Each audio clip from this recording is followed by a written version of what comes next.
Okay.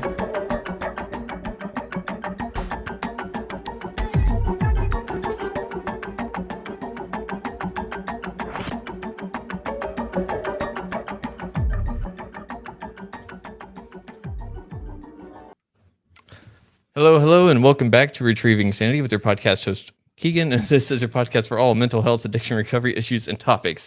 And I've got a question for you, real quick. Would you like to go back in time and get sober whenever you were a lot younger? I know I would. And we've got someone that has that kind of experience, so he can tell us what it would be like if we had that kind of time machine. His name is Patrick Casey, and he's got 2 decades of sobriety underneath his belt. And somehow he still felt consumed by self hate, anger, and the insecurity of his youth. That vulnerability, that admission in a room full of people that he didn't love himself led him to uncover a completely new structured process for healing. And he's here to tell us all about it. So, Patrick, how are you doing today? Hey, Keegan. Good, buddy. Thanks for having me on. I appreciate that. Of course. Thank you for coming on to share your experience in recovery, because recovery is one of those things that a lot of people just either don't get, they want to get, but never really just go for it. There's a lot of misconceptions all the way around. hmm And I'm still fairly new to it myself, but you've got a bunch of experience. But why don't you tell us a little bit about like yourself, where you're from, what your background was like, and how you kind of, I guess, you fell into what you're doing now, right? Yeah. It's definitely all interwoven and all comes on it's all predicated on being sober. Because if I was not sober, you and I wouldn't be talking. I wouldn't Yeah. be breathing Mhm. the path that I was on. Yeah. So basically, I'm from Fort Lauderdale area down in South Florida. Okay. Born and raised, probably around 13, moved to Georgia. My dad moved us up there because of work. My parents were Mm. married, so I grew up the oldest of three. I have two younger sisters, Mhm. neither of which got the addiction gene, right? It was Nah. me. Yeah. Um, Damn. I don't, I mean, my parents definitely have had their stuff with alcohol. My dad still drinks pretty regularly. My mom Mhm. likes her wine a lot. And I think alcohol drove a wedge in their relationship too, to Mm. the point to where I was like in my early 20s. My parents divorced after 28 years, and Ugh. there was a lot of depression and alcohol involved with that. So it's Yeah. funny because it's kind of like my youngest sister, as soon as she turned 18, finished high school, they were like, all right, we're done. It's over. We got all Ouch. the kids raised. So that's separated. But I Yeah. grew up with a lot of, like a lot of us in recovery, or a lot of us with mental health issues, I have all of the above. I grew up with a lot of trauma, a lot of Mhm. childhood abuse. I was a real pain in the Mm. ass kid, in trouble all the time. I Yeah. used to like sit in front of the class next to the teacher's desk, because I was just looking back now, Keegan, I can say I was seeking for attention, right? Like Mm. I was not really getting the right attention at home, so I was getting it at school, and I knew how to like, Mhm. be the center of attention, the class clown, always in trouble. And Yeah. that carried over into a lot of stuff with my relationships that made things difficult. Mhm. But my childhood was one where my parents would fight, it'd get pretty violent. The Mm. violence would turn on me, being the oldest. And then, the Mm. next couple minutes later, hour later, my mom would just apologize and being loving and caring. And so I kind of grew up with this childhood that, looking back now I can use the word to describe it as confused and Mm. insecure. Like, I couldn't Okay. say that back then. I Mhm. just knew that, like, sometimes I got my ass beat, sometimes I got loved on, and it was always kind of back and forth, back and forth. I was getting in Mm. trouble, like, sent to my room on my birthdays. There's like old Ah. VHS home videos of like me getting scolded and yelled at, on Christmas mornings at my soccer games where my dad used to coach. So I was in Mm. trouble a lot. And it got to the point to where I would wake up in the morning and like kind of go in the kitchen and kind of like tiptoe through the kitchen and like kind of like, okay, what kind of mood is mom in today? Mhm. Kind of like really hypersensitive, like what's the facial expression on dad right now. Like, I was just kind of Mhm. just very insecure, man. And so I Yeah. don't know, I'm not saying that made me alcoholic or a drug addict. It did make me seek for a way to feel better and to Mhm. get validation and reassurance from other people, because I wasn't really getting it at home Uh-huh. necessarily. So I started very young, man, like cigarettes, 9, 10 years old, Oh, wow. uh, weed at like 11, 12, and it just progressed Mhm. through like literally anything you Mm. could ask me. I tried it. I put it up my nose and my body and my mouth, Mm. to the point to where I ended up finding heroin at around 18 years old. And Eesh. so I did heroin for like the last year and a half before I ended up, what Oof. culminated was my dad coming home. My parents Mhm. coming home, finding me passed out on the couch, needle, Mm. spoon, all the stuff in the living room, man. Like, Ugh. and I was put in charge of like babysitting my two younger sisters while they were at their Oh. bowling league. Like that's what they came home to Ah. finding, right? And I had been No. hiding it for like year and a Mhm. half or so. They just kind of thought I was like back in the weed again, and maybe because Mhm. they caught me like selling acid in high school. I got caught with Mm. whiskey at school. I got caught with weed at school, so I was in trouble a lot. Oh, man.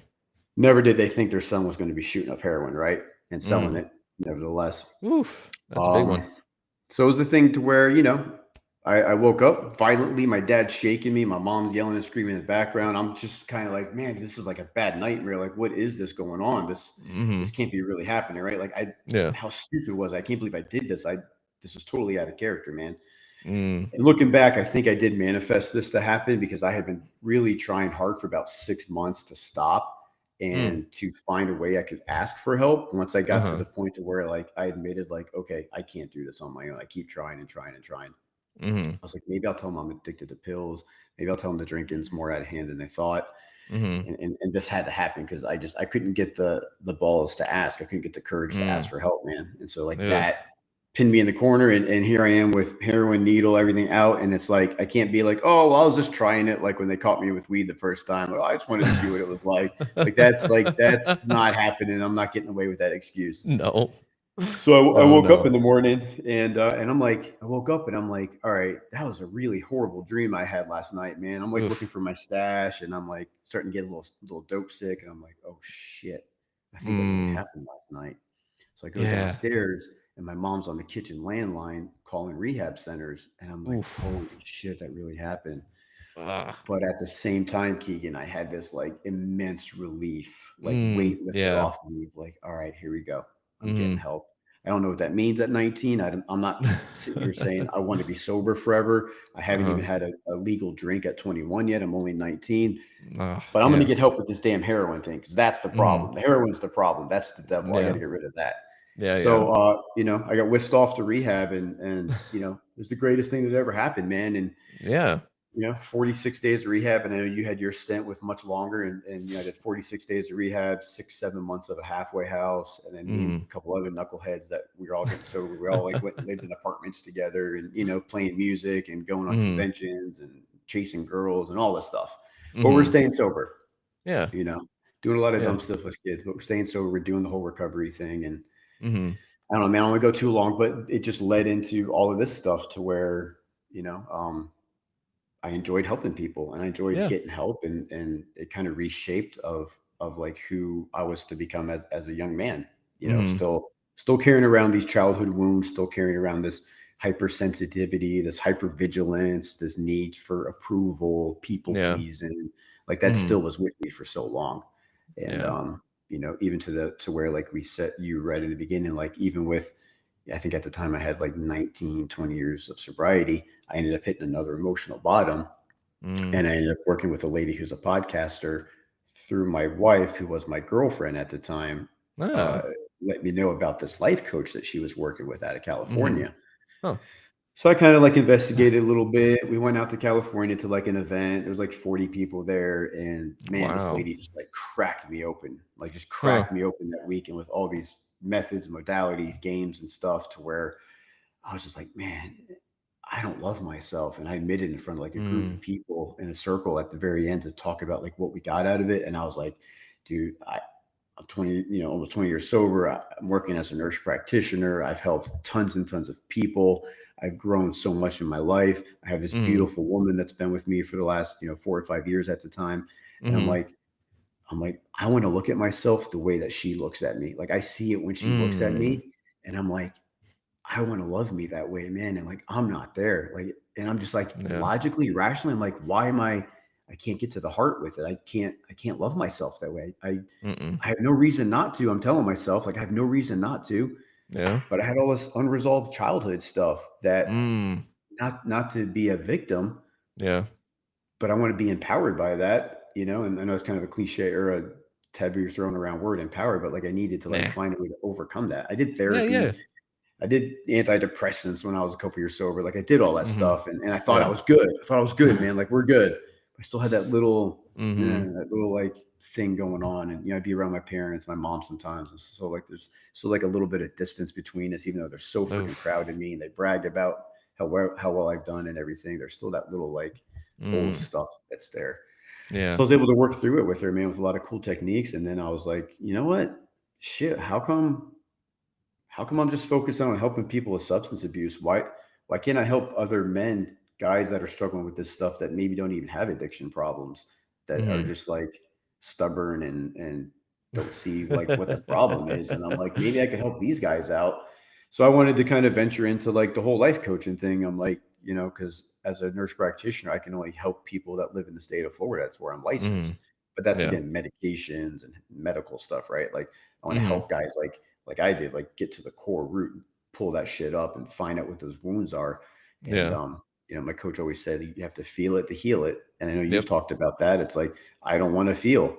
I No. do this. I do these things because even sober, I Mm-hmm. run and I change the way I feel. I don't have to do it with drugs and alcohol. So it's Yeah. about like helping these men figure out like where are your self-destructive behaviors and why do we keep ourselves from blossoming and becoming the men that we're meant to be. And I think Mm-hmm. it's because we don't really deep down believe that we're worth it. I don't think Ooh. what I Yeah. mean? Like, I think like Yeah. we're like, Yeah. yeah, we want the money, we want the girl, we want the job, the house, we want the vacations and all this. But Mm-hmm. it's like we start getting it and then we find this way subconsciously to just blow it up.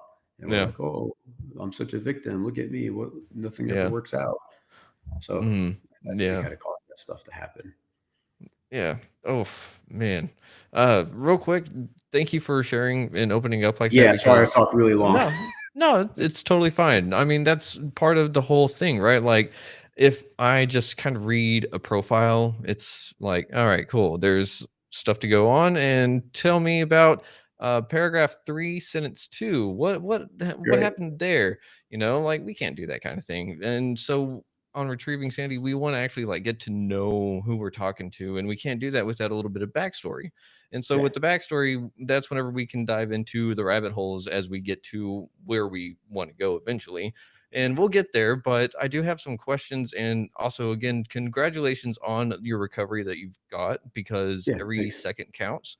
And Yes. I'm just glad that you were able to wake up from the heroin because, whew, buddy, like, whew, I know I haven't touched that stuff, or at least to my knowledge, I haven't touched it. So, but I know a lot of other people that have, and it's nasty. Yes.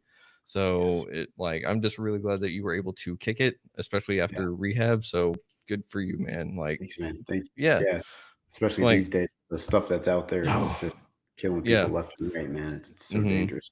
Yeah, it's very dangerous. And on that note, one of the my old co-host, Simba, we both kind of actually went to rehab with this one guy, and while uh, Simba was back in it, I had been graduated. This guy had admitted that he was still scared. I mean, like he was actually scared of graduating, and we were Mm. like, "Why were you scared, like, of graduating?" Well, he openly admitted that he was curious what fentanyl was like. He wanted to try it, and they still let him graduate. And where did they find him? Well, yeah. So, but Damn. that's the kind of the thing, right? Like you can't stop someone from experiencing life. If you try to stop someone from getting their own experience, you're kind of going to get like a little bit of something out of it too. Like someone is going to get consequences because someone didn't experience what they were supposed to experience for whatever reason. That's right. And I think that you had to experience those years of sobriety, but still being in turmoil to Mhm. actually figure out that route. I think you had to experience all of that because now you found more of your purpose, right? You found something that speaks to you a little bit deeper and actually heals and puts dirt back where the hole was, right? Yeah. Fills it up. Yep. Fills up that hole. And one of the things that I do have to ask though is whenever y'all got out of rehab and y'all went into like sober living, y'all just decided, hey, we're just going to do this like life thing, but sober, just like they taught us in there, right? More or less, yeah. I mean, not without some kicking and screaming and hard convincing, man. Because like I'm in rehab and I'm like, I got sober, and I think you mentioned Atlanta at some point. I got sober in Atlanta, Georgia. Oh, okay. And like I was living in Augusta, which is like 2.5 hours away. So that's where my family was. That's where Mhm. the ex-girlfriend was that like I just had to get her back. Right. So like I'm in Oh, rehab and man. I'm like, yeah, this is all fine and good. But I'm not doing any sober living stuff. I got to go back home. I got to get back. I flunked out like my first attempt at college, my first year. I'm like shooting Mm. dope on the school campus and going into class, like not Ugh. knowing what's going on. So like I got to go make that right. I got to go be a good older brother to my sisters. I need to Mhm. go be a good son. I need to go get that ex girlfriend back and show her like, hey, I'm sober now. I mean business, you know. And they were like, dude, just pump the brakes, Pat. Bro, Yeah. pump the Yeah, brakes. yeah. And this mentor of mine, he had me make this pros and cons list. And so I Uh-huh. wrote out like the pros and cons of staying here in Atlanta, going back home. Like here I am building this sober network and foundation. Mhm. What's the hurry? What's the rush? Society says you have to be graduated at a certain age. You have to have the kids married at a certain age. He's like, F Mhm. that, man. Like Yep. if you don't stay sober, kid, you're not gonna. None of that's going to be there anyways. It's Nope. going to go away. You're probably going to die, let alone lose all that stuff. So I was Mhm. like, yeah, let's stay here. And all right, fine, I'll give it 6 months. And that turned into 10 years. I ended up living in Atlanta for 10 years and never went back home. And then I came back down to South Florida, where I'm originally from, in 2012. And so I've been Uh-huh. down here for 13 years now. So, Oh, man. it's like you say, it's like, what do I know? I think I know what's best, but I really don't, especially during that stage. So, yeah, we just were like, yeah, let's carry this sobriety stuff that we learned and doing the recovery meetings and all that stuff. And so we just got involved, and three of the four of us were very serious about it, and Mhm. even 23 years later, two out of the four of us are still sober and doing the deal, and the other two are still Wow. alive. And maybe they're not alcoholics or drug addicts. Maybe it was a phase. Maybe they just don't have to do recovery stuff. Maybe they Mhm. just kind of grew out of it. But Yeah. everybody's thankfully is still alive and thriving and doing well. Just two of Mhm. us are a little more in the recovery realm, and the other two are just kind of living life and having Yeah. families. So it's cool. We're Yeah. all still around today. Yeah, that's awesome. I'm really glad to hear that Yeah. because that is kind of scary whenever a group of friends goes either out of addiction together, like into recovery or whatever. But whenever we deal with this kind of past, we all know what's on the other side of that door if we choose to open it. And the thing is that it's not a guarantee, but that's the thing is that it's a risk, it's a chance. Death is always around the corner if we're in that realm, and it's one of those things that we don't really get to choose our last use, right? Because I know for me, every time I planned my last drink or anything, it was never my last one. Even the last one wasn't planned, Hmm. you know? Hmm. Uh, Oh yeah. so it wasn't that way for you either, right?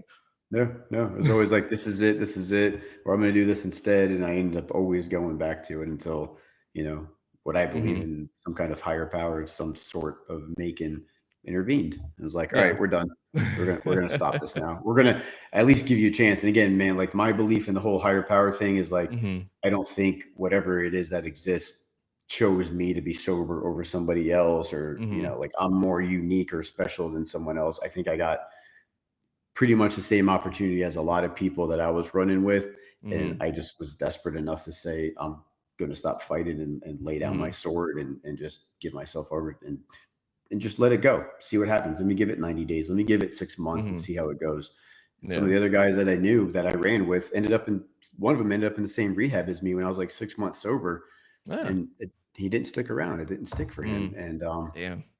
I don't think God, whatever it is that exists, thinks like, oh, well, Chris is a bad person, so we don't want him to be sober. Like, No. I don't, I don't believe in something like that. That why would I believe in something that exists like that? That's like picking and choosing. So Yeah. I was a little tirade, but like I just think that we get the opportunity, and so Hmm. many awesome guys and women got put in my life during that process that really Hmm. helped encourage me and influence me in a positive way. And then, like, too, like you get the bad examples too. It's like, okay, well, I don't want to do that. I don't want to be like that guy. I don't want that to happen. And so, like, you kind of learn, if you keep your head open and your head up and your eyes open, you really pay attention. You can kind of see that shape out, and you Hmm. have the people that you could kind of like be role modeled after. Hmm. So Yeah. Yeah. Oh man, I just had like three questions hit me at once, and I was like, I don't know which one I want to ask. ask them all. It's going to be a challenge to try to ask all of them in a order that makes a little bit of sense. But I guess with the first one, it would have to go to the sense of desperation, because for me, it's one of those things that I always thought that desperation was like kind of a bad thing, like who wants to Mhm. be desperate? Like if you're desperate, that's a bad thing. Like you should never want to or be desperate for anything, right? But whenever I was in recovery, whenever I was in rehab, they were sitting there talking about the gift of desperation. And Yeah. I was like, oh, because it was right. Like they were entirely right. If I didn't have that willingness to say, okay, I don't fucking know anymore, help me out. Like someone throw me a bone for once, if it wasn't for that little bit of like, all right, I guess I don't know what's best for me. Let's go with what you're saying. Let's give that a shot, but that it's some sort of pride maybe that kept Yeah. some people out of it. Mhm. But for me, I don't know if it was actually necessarily pride. I think that I thought I wasn't worth the saving. I thought that I wasn't worth the Mhm. time, the energy, anything like that for someone to pull me out of the rut. I think that it went deeper than that. I think I was ashamed of being alive at a point. And that is something that I've come across lately, and it's something that I'm dealing with. It's just something that I never would have got to that point had I not found that gift of desperation. But kind of like you, it's just been a snowball effect. It's one thing after another leads to another, and but it all started with being desperate. So you were kind of probably desperate going out to California for that one Mhm. life coach, right? Yeah, and not even really um note like aware. Like I wasn't really aware. I was just kind of like it's kind of like my addiction, right? I was kind of like, well, this is just the way it is. Like I'm just going to be an alcoholic. I'm just going to be a drug addict. I guess Mhm. maybe I'll grow out of it one day. Yeah. So here I am, like with all this sobriety and living life, and not even a lot of people know it, right? Because I guess I'm Mhm. hiding it well. I'm just doing my thing, and yeah, Yeah. I went out there. Well, I went out there because, well, I went out there mostly because my wife, my girlfriend at the time, she wanted to go, and Mhm. she's kind of an introvert, shy. She's like, "Hey, I want to go. Would you come with me?" And Yeah, then I yeah. was like, "Sure, of course." And I guess subconsciously, I was like, "Shit, maybe I'll get something out of this too." But I was like, "Yeah, babe, I'll go Oh. with you because I'm pretty extroverted." Like, "Hey, how you doing? I'll meet people and Mhm. stuff." I'm like, "Yeah, I'll go check this out."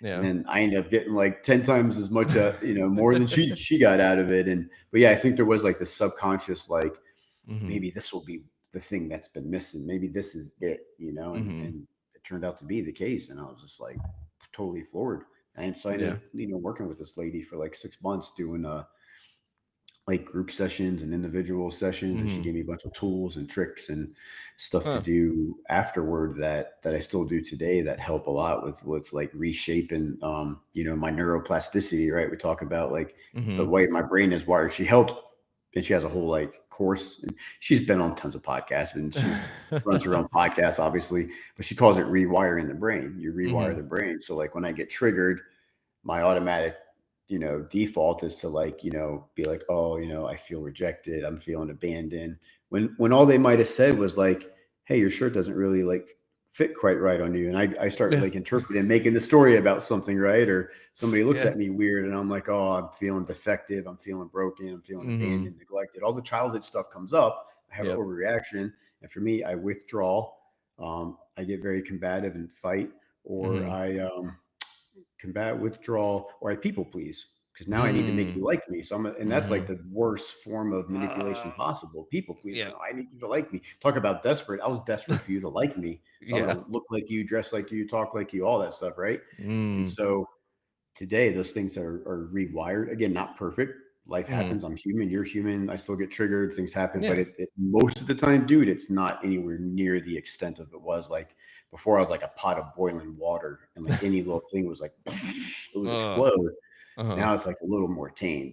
Most of the time it's Mhm. a little more tame. I mean, I was having like again when I went out there to California, dude, I was having road rage episodes. I was like Mm. begging people to pull over so I could fight them, like crazy stuff. Not all the time, but every once in a Woo. while. And I'm like, Yeah. who is this guy? Who are you? Mhm.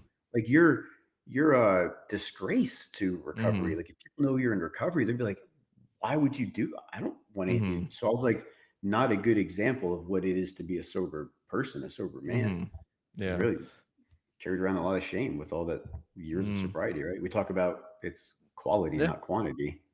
Yeah. Quality of recovery, not. all the Mhm. years, because that looks good and sounds good, but am I Mhm. really like living a good life? Yeah. So Yeah. Yeah, that's true. And I remember hearing early on, and even before recovery, the term dry drunk. yeah. I was like, what the hell is a dry drunk? I was like, they're just an asshole, But now I totally get it. Like the dry drunk is someone that has the drunk personality type, the character defects, if you will, coming out full force, but without the alcohol. And I Yeah. don't know about you, but I'd rather deal with the person that is a wet alcoholic, because that person, whenever they sober up, they're at least a decent person. Their drunk self is just a dick. So, Yeah, you got the Jekyll and Hyde thing going on. yeah. Yeah. But whenever we're doing that, we can't really sit there and we can't hide behind a mask like that whenever we're in Mhm. recovery, because in active addiction, it's so easy to throw on that mask, to hide behind that substance, whatever, to kind of get a little bit of an escape, to kind of release the valve on the boiler Yeah. cooker, if you will. Boiler cooker, that's not a thing, but Something like that. Yeah. The we're running boiler with or the it. It's a cooker. yeah, yeah, pressure cooker, but it's a boiler cooker now. There you go. So, but and you said something too along the way that the lady taught you some things that you do to this day. So it's kind of like Mhm. mental hygiene of sorts, right? It's kind of For like sure. Good way of putting it. Yeah. you're going through every day and you're cleaning up all the little stuff, and if you don't get rid of that little stuff over a little bit of time, it builds up and becomes a bigger problem, right? Right. And then I kind of like know where I'm at, because sometimes I can get, I can be in a negative headspace. Like I shouldn't Mhm. have to do all this stuff. I shouldn't have to do like a appreciation journal. And I shouldn't have to like, look at myself in the mirror and say nice things. I shouldn't have to like do this and that. And, I Mhm. should be better than this. And it's all that old stuff that still wants to kind of creep in once in a while. And it's like, you're a Yeah. good kid. And so it's about, you know, and you've heard this too, like it's about parenting ourselves, being the Mhm. parent maybe we didn't have, or maybe we want, or maybe we don't have kids. I don't have kids, so it's like I need to try to parent that inner child. I mean, I need to parent Mhm. myself, and like why do I always talk so horrible to myself? Like that was Mhm. the message I got for 3 4 years ago. Was Mhm. I'd made a mistake, and I was like, you piece of shit, man, you dumb mother, you know Mm. better than that. It's like Yeah. I wouldn't talk to my nephews like that, my niece. I wouldn't talk to my cousins. I wouldn't talk to strangers' kids like that. Like, why would Mm-mm. why do we're so harsh? We're the meanest critic to ourselves. And it's Yeah. and it's not just in recovery, it's everybody in the world is that way, right? Mhm. We just take it to the extreme, or at least for us, it can be life and death for us, because we have a destructive drinking and or drugging issue that we Mhm. can end up going back to. So I have to love that kid, take care of that kid, and just reassure him everything. Not necessarily that everything's going to be okay, because Mhm. it is, but like right now in this moment, it is okay. It's good. Mhm. It's Yeah. good. Yeah, everything's fine. I'm Mhm. sitting here talking with Keegan on the podcast, like everything's good, man. You're awesome, dude. So it's Mhm. just about building that stuff up. And Mhm. you know how it is too, like with like the dry drunk thing, it's about consistency and not getting complacent, or at least when we do, hit the restart button, start over. Don't Mhm. be so hard on yourself and say you shoulda, woulda, all that stuff. Mhm. Yeah. And I think that that is one of the things that a lot of people really do have problem with, just being our toughest critics, because I want to say that we maybe someone's told me that we're meaner to ourselves than we are to anyone else, which I totally 100%. agree with, Yeah. like, and they said that you'll never treat someone worse than you'll treat yourself. I think that's Hmm. how they put it. And I was like, oh, that's actually really true. But in my case, at least, and if that's the case for everyone, then for some of the people that are outward, just not good people, I wonder how much they're really hurting on the inside. And that makes me sad, you know. Right. The saying hurt people hurt people. Yep. Yeah, and, that's another thing, those sayings that come up in recovery, I hate them, but they hold a lot of Yeah. value. They hold It's a a lot reason of why they water. stuck. Yeah. Yeah, but, I mean, it just wouldn't have stuck with me if I didn't give it that shot, and what's one of the things that you try to help guys with whenever you're trying to lead them into trying something new, to tap into their feelings, to unleash, to release something that maybe they think other people can't handle? Yeah, it's really about helping them realize, look at your track pattern, your track Mhm. record right now, rather, like, look at Mhm. everything that's been going on. Do you like the way that's working, right? Like we say, like, Yeah. if you like what you're getting, keep doing what you're doing, and if you Yeah. don't, try something different. It all goes back to what you said, the gift of desperation. So if Mhm. somebody wants to work with me, are they just trying to appease their wife or get their mom Mm. off their back or something? Or like, do they really want to get down and dirty and get into it because you're wasting your time? I'm the kind of person, I'm not going to take somebody's money if I'm trying to help coach them with something, or Mhm. if they're in recovery, I will spend time with them because, again, we don't do transactional money in recovery, right? But if I'm trying to help Mhm. somebody get sober, I'll spend time with them, but you have to meet me like at least a quarter, a fourth of Mhm. the way. I'm not going to say you have to meet me halfway in the beginning because I know how it is. It's scary.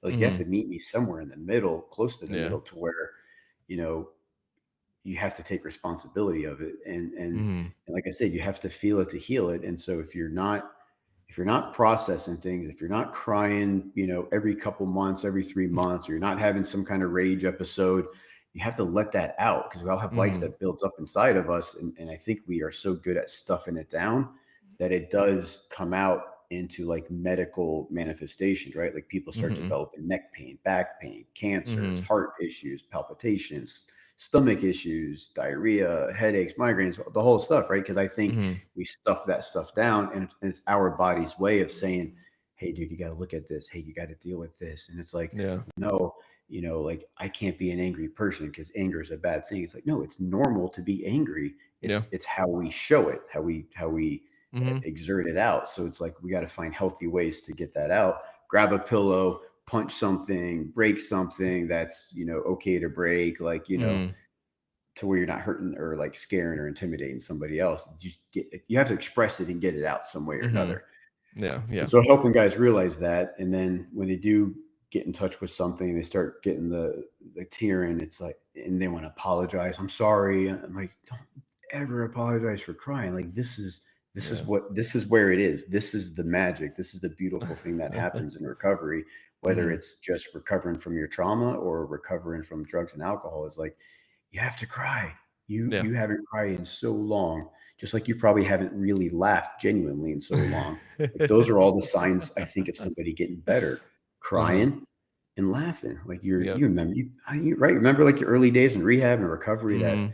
genuine laughter, a belly laugh. You're just like, Uh-huh. you don't care about how stupid you sound or anything like that. Like you would tell yourself, you're just Yep. laughing, not giving a shit what anybody thinks. Like, Mhm. that's the healing signs, I think, of recovery. And that's, I think, the spirituality of sobriety that starts to happen is when we start to have that laughter. But Mhm. a lot of times it has to start with the crying, which we haven't done in the longest time to get in touch with everything. Yeah. No, yeah, that's really for sure, man. And I mean, I'm so glad that you help guys get to that point of being able to cry because that is huge. Like, Yeah. so many guys just need to do that. And I want every guy that is listening to this to know that it's like you said, it's totally okay to cry. It totally is. And I also want to offer them the permission to cry. Like, here's the Yeah. permission to cry. If you don't want anyone to know that you're crying, go find a bathroom. Go Mhm. find a porta potty if you have to, like go find somewhere like all alone out in the wilderness and let it out. Just something, but do it for you. And I mean, because at the end of the day, no one else is going to ever be there besides you. And I do. Someone hit me with the fact that we're all going to die alone. I was like, damn it, you're right. I was like, yeah, It's you're right. Like, no matter what, like, even if people are by your bed, like, no one's going with you. So Mhm. it's kind of like, if I'm going to hate myself now, like, what am I going to be like to myself whenever everything's done and over with? And I don't want to be haunting myself. That's tiresome, and I'm You don't want to lazy. be afraid. Mm, You don't want to be afraid. You want to know like you did everything you wanted to do and mm. could have done. Yeah, yeah, and that's the thing. In recovery, we get that chance to really sit there and put ourselves out there. We get to do that, but we can't do that whenever we're hiding behind those emotions that are so repressed. We don't even know who we are, you know? I never saw my dad cry. I never saw any of my uncles cry, my grandfathers. Like I never had Mhm. an adult male role model who cried, who talked Mm. about feelings. It wasn't until Yeah. I got to recovery and I'm like, what is this? Yeah. But like in a really positive way. Like I could feel it. It was tugging on my heartstrings, man. I was like, Mm. oh my God, like this is really moving and powerful. Like I don't really Mm. get this and know what this is all about or understand this, but I couldn't deny that like something I was having some kind of reaction in a positive way on the inside. And that Mhm. attracted me to do more, to come more and to like to want to be around those guys who cried. I want to be around men who cry. What? You got to be kidding me. Yeah. It's the weirdest thing, isn't it? Because whenever we're growing up, we're taught that crying is almost shameful in a sense. Yeah, Like, don't cry. Stop crying. Stop yeah. crying. If you don't stop crying, I'll give you something to cry about, There kind you of go. thing. And Yep, oof, that one fucking sucked. Um, all the eh, time. Heard that a yeah. lot. Yeah, and it's one of those things where if you're getting that kind of thing told to you by the people that you're supposed to look up to, that are supposed to be the supportive, loving, like parental figures, that really messes with you in a lot of ways. But that's so normalized that we all kind of think that that trauma is supposed to like, oh, it's just coming of age. You're 6 years old. Of course, you're going to be told pull up your bootstraps, stop crying. You're past 5 years old now. That's kiddie stuff. Um, but really, I think it's more powerful for someone to show how they're actually feeling. Because if someone is vulnerable, it's showing that they are human. And I think that we like to kind of, in a sense, put on the statue mask. Yeah. Like we're trying to be so stoic that nothing can affect us. Whenever we're on the inside, like if you were to zip down that statue, it'd be just nothing but dust. So, And not be on a pedestal, like I mhm, always put people on pedestals and not treated them like equals or humans. And like that brings them down from like this mhm, mighty pedestal that they're on. And like I don't want to be on a pedestal for anybody else. I want to be mhm, equal and even with you. And so mhm, if I can show my emotions, and and that's another thing too to tell you, when you asked about how do you get other men, especially to like be vulnerable and cry, it's like you mhm. have to take the lead. So like I have to take the lead and share an Ooh. emotional thing and Mhm, show them that like this is a safe place, this is okay, and mhm, here's why and here's how, right? mhm, Because that's what I was not told how to do all this sobriety and be a sensitive, vulnerable man. I was shown how to do those things. And like mhm, that was very attractive to me. So like I would hope that somebody would be attracted to me in the sense of like wanting to get help if I'm showing that the same way that other my mentors showed me the same way. mhm. You know, uh, Here's a quick question for you. Do you get asked for help just out of the blue a lot, like either in recovery or like Yeah. throughout most of your life? You Yeah, just kind of get, especially like coworkers, like people that work with me, work under me, over me. They have family members, mhm, friends, or there's like, hey, I want to ask you. They'll pull me aside. Yeah, for sure. mhm. What about strangers? Yes, So, what's interesting is that humans actually are wired to be able to recognize who is going to offer help whenever they are asked. So, it's it's like very, having like random weird conversations at the grocery store with a total stranger. I'm like, whoa, okay, yep, okay. yep, Just standing in line or bump into them, and they just start. uh-huh, I'm like we're best friends for years. I'm like, oh my uh-huh. god, this is wild. And I think it is that what you're saying too. I mean, I think it's like the energy we put out there, Mhm, to where you're more approachable in that way. Just like before I found recovery, people would come find me anywhere and offer me drugs. I tell guys mhm. now, I can't tell you the last time somebody like thought I was somebody that would be a good person to sell drugs to. Because Uh-huh, they'll tell me, right? Like, oh, they'll say, like, oh, I was 2 months sober and I went to the gas station. Somebody offered me some fentanyl. I'm mhm. like, that hasn't happened to me in like 20 years. Like, I don't put that, I guess I just don't put that out there. I don't look Yeah, like that kind of person anymore. So mhm, it's, I think in the opposite way, like I could put out that positivity to where, like you said, I never really considered that either. That like just mhm, people just want to like, hey, tell you their life story or, tell you mhm. about somebody in their life. So Yeah. yeah, Yeah, and I mean, that's the kind of people that we need leading the way whenever it comes to breaking down the emotional dam and everything like that. Because for a lot of people, whenever they start really digging into it, it's a torrential flood of sorts, you know. It's something that comes and hits a lot of people. It sweeps them off their feet, and maybe they don't remember where they like got the problem from in the first place, and they're just like, ah, why am I even crying? And Yeah, yeah. I don't know. Then they're like, "I'm sorry, I'm crying. I don't know why." yeah, It's like, "Well, I and do." yeah, but that's the thing, is that we have so much repressed energy and emotions in us that I don't think we'll ever really fully be healed from everything that we've experienced. Because as soon as we kind of experience one healing, or like you said, like the healing a trigger, you don't necessarily like, oh, nothing triggers me anymore. It's just that it's like, Mhm. oh, it doesn't affect me. Like it hits me. I don't go to a 12, I go to a 3, you Yeah, know, kind of thing. exactly. Um, so, what are some of the things that you found have really shocked you in your recovery, and what others have shocked you with their recovery whenever you're helping them?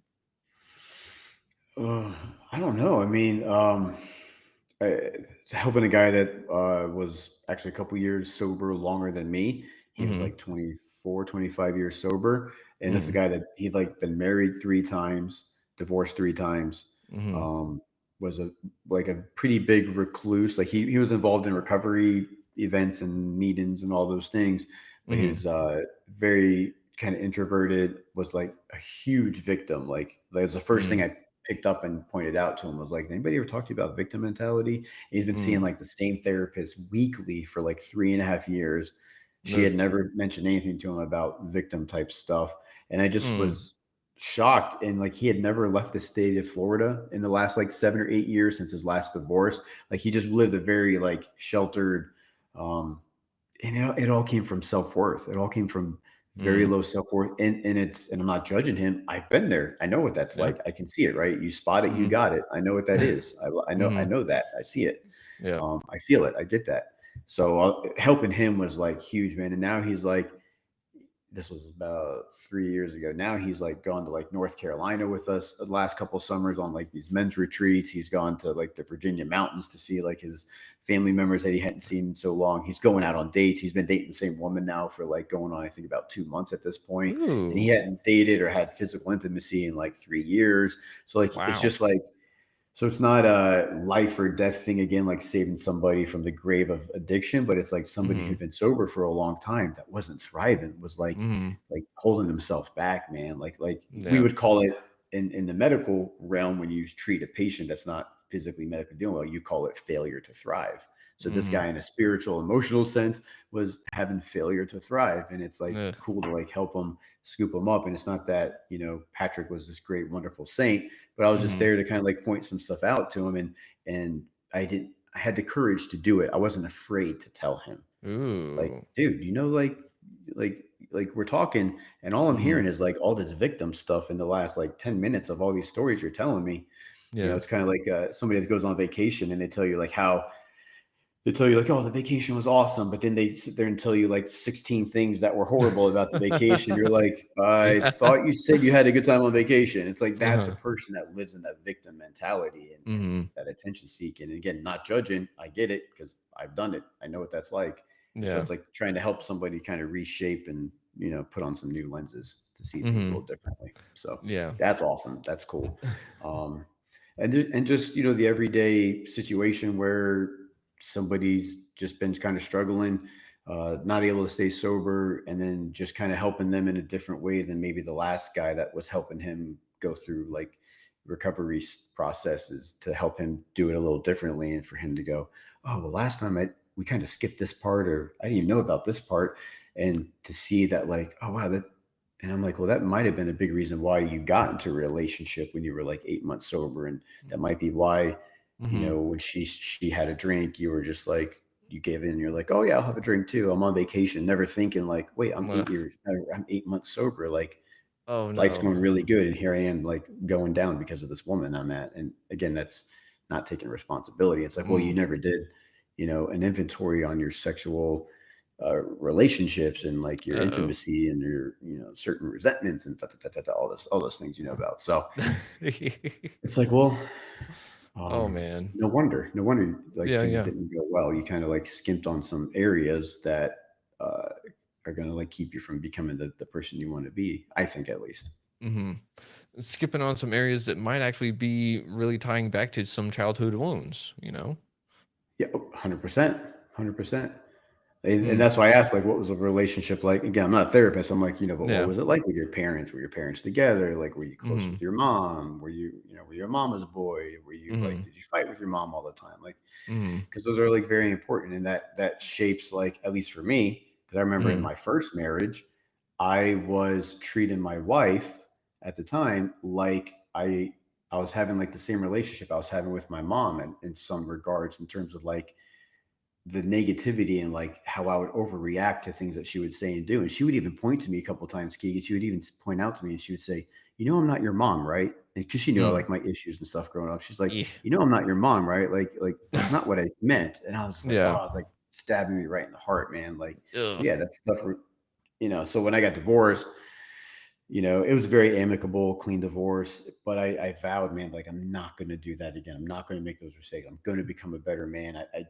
I don't want to be that kind of person in my next relationship. And we've been Mm. together now, 8.5, almost 9 years, and because of that, we just got married in July, like I was telling you before we started recording, because she knew Mhm. I was pretty traumatized from my first marriage and not in a huge hurry to get married again. But God love her, Yeah. man. She's just such an angel, and she just stuck with me, was patient with me, never pressured me. Not a single time did she ever pressure me to get married. And so Wow. I proposed to her last year, and then we just got married in July. So it's Congratulations awesome, again. man. Thanks, man. It's just, you want to do better. We want better for ourselves, man. We want to do better and be better. And Mhm. sometimes we have to like go down to dark places to learn. And before we like the gift of desperation, before I'm desperate enough to make a change, I don't Yeah. voluntarily just change and become a better person. I usually have to get like beaten in a little bit, get my head smacked against the wall a little bit before I'm like, okay, now I'll do it. Yeah. Yeah, and I'm the same way, and it sucks, like, Yeah, why are we like that? yeah, like, I remember hearing a long time ago that life is the, best teacher through the school of hard knocks Yeah, or something like that, and I was yeah. like, whatever," like, I'll be able to learn through other people, and Oh then yeah. I found myself sitting there going like, if cigarettes are so bad, why do so many people smoke them? I think I will give that a shot, figure out myself, Yeah. and then that I don't have to go on like that's where so many other bad mistakes actually came from. But Mhm. that's the thing is that I'm the guy that has to figure it out personally because why I it's and Yeah. I just have to accept that. Yeah.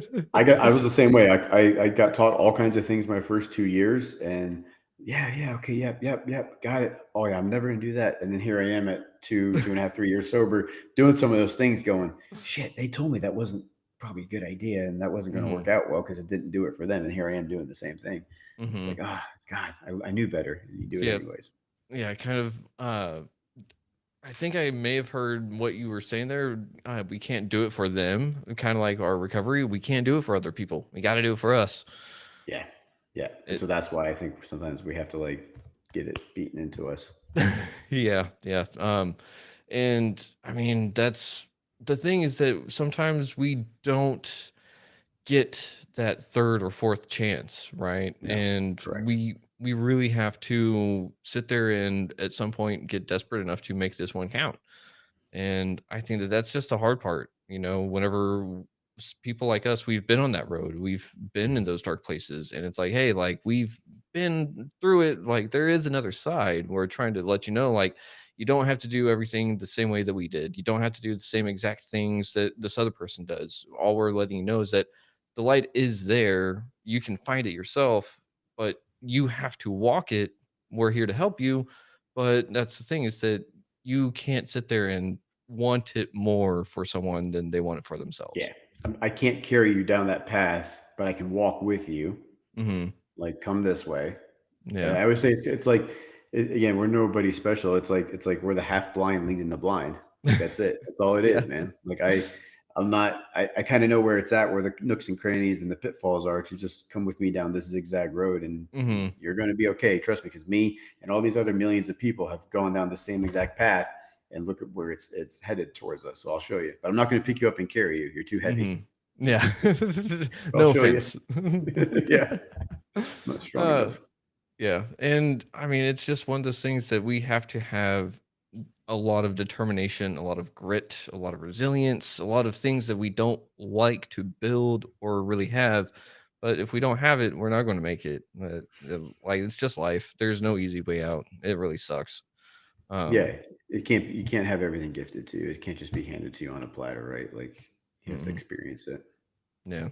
And I think experience is beautiful whenever you actually get to sit there, remember it, and just actually be in the moment. But damn, is that hard? It sucks, but then when you realize and when you stay sober long enough and see the rewards of it, you see like, oh, this is something that I can now share because there's always somebody that comes along in my life that's struggling with something that I had struggled with a year ago, 10 years ago. And it's like, oh, Hmm. I can tell you what I did and showed you. Not that you have to do the same thing, but I can show you like I know what that's like. I did that. So it's like Hmm. all our experiences, just like our addiction experiences and overcoming that, all the life stuff that we overcome is something that we can too help somebody else get out of the scrap. And maybe that will save them from relapse because we're showing them the right way to do it, or that there is a way to do it because we did it that Hmm. way without having to get messed up to Yeah. overcome it. Yeah. Yeah. And I just got to thank you again for doing what you do for everyone out there because it Yeah. is amazing work that you do. Oh, I forgot. Real quick, what is your website Yeah. so that people can find you and your services? Yeah, sure. PatrickCaseyJr.com. So it's Patrick and then last name CAS. There you go. EY and then JR.com. And Instagram at Patrick Casey Jr. as well. Okay, awesome. Yeah. Yeah, man. Please. And you mostly do men's coaching, is that correct? Correct. Yep. Yep. I'm not opposed to women either, but most, you know how it is where men Yeah. typically they kind of gravitate more towards us. Women aren't always going Mhm. to feel comfortable or safe, but I've talked with plenty of women, even if it's sometimes just like the spouses or like a parent Yeah. or an aunt of somebody that's, hey, I want my son to come talk to you, or hey, how do I convince my husband to come talk to you? So I even have a Yeah. couple like free online courses that I did. One of them specifically for friends and family of somebody who's struggling, like how to kind of like help them see that and to how to like gently like approach them with that. So Hmm. those are all on the website too. That's again free for anybody to watch. Okay, sweet. Thank you for Yeah. that. Yeah, man. Cool. Real quick, we are getting near the end of this episode, unfortunately. Man, time flies. Yeah, Um, right. but I've got to ask, do you think that we could see you on in the future to talk more about childhood wounds and stuff like Yeah, that? 100%. Yeah. Sweet. Yeah, I'd love Um, to. well, with that, do you think that you're ready to play our game show for this evening, real quick? Yeah, let's do it. Let's see what's up. Alrighty. Yeah. All right, Patrick. So, our game show for this evening is called Mindset Medic.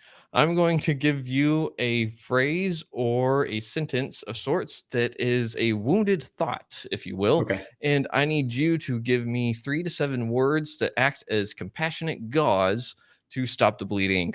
So, Nice. Nice. all right. Stop the bleed. Yeah, here we go. Up next, I'm a failure because I relapsed.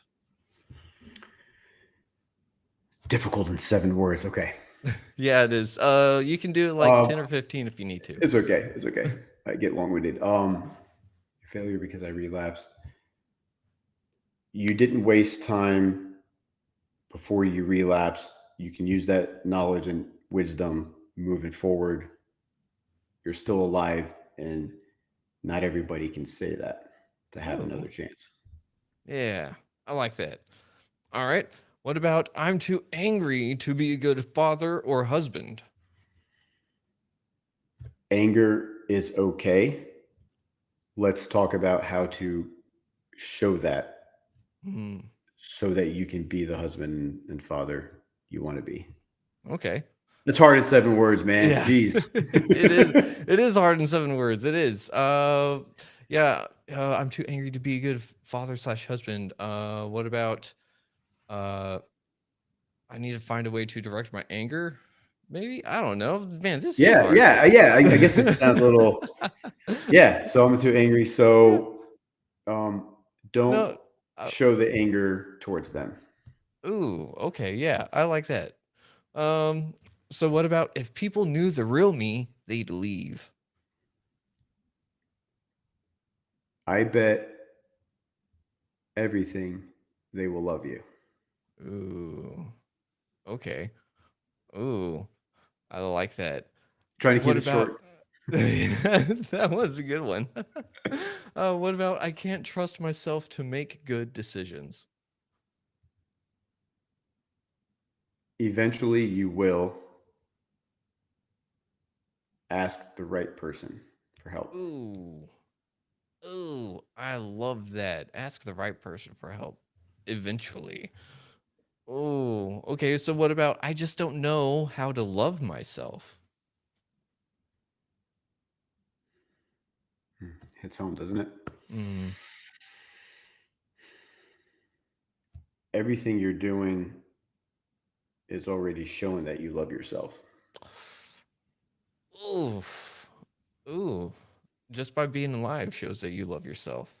Just by Ooh. being here, just by talking to me, just by asking questions, just by listening to podcasts, reading books, just by seeking and searching, you're already showing yourself that you love yourself, that you're Ooh. worth it. Otherwise, you wouldn't be doing that. Oh, man, that is a really good way to frame that. Yeah, And up last, but definitely not least, I am broken. we are all broken to some extent. Mm. We can be less broken later. Mm. I like that. I like that a lot. Yeah. Well, Patrick, for playing our Mindset Medic game, I've got a title for you, and we have decided to bestow upon you the honorary title of the Guide of the Inner Keep for Retrieving Sanity. So thank you Nice. for playing. Nice. I'll take it. I gladly accept. Awesome. Well, thank you very much, Patrick. Yes. One last question for everyone out there. Patrick, the name of this podcast is Retrieving Sanity, and we explore how living life impacts all facets of mental health. I said this backwards again. Damn it. Anyways, anyways, what's one practice or perspective you believe is crucial for anyone that is on their recovery journey? Telling at least one person every day 5 things you appreciate and a couple things that you're looking forward to happening in your life, Mm, whether you have them like scheduled on the calendar or things you just want to happen. So mm, like I appreciate these things, and then these are things that I'm looking forward to doing or having in my life. okay. And you say do that every day? Hmm. Okay. Yeah. Ooh. You don't have to write Yeah. it down, but tell somebody. Call, Mm-hmm. hey, what's going on? How's your day going? Yeah, okay. So I appreciate my sobriety. I appreciate my wife. I appreciate my health. I appreciate my fitness. I appreciate, you know, my having a driver's license.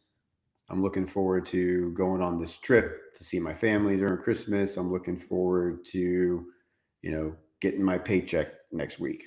Mm. I don't know, anything like that. Okay. Or I'm looking forward to traveling all over Europe in the Mm. future. Again, I don't All have right. that planned or anything like that, but maybe that's something I want to happen in my life one day. Yeah. Yeah. You know what I mean? Okay. Ooh, Yeah. I love that.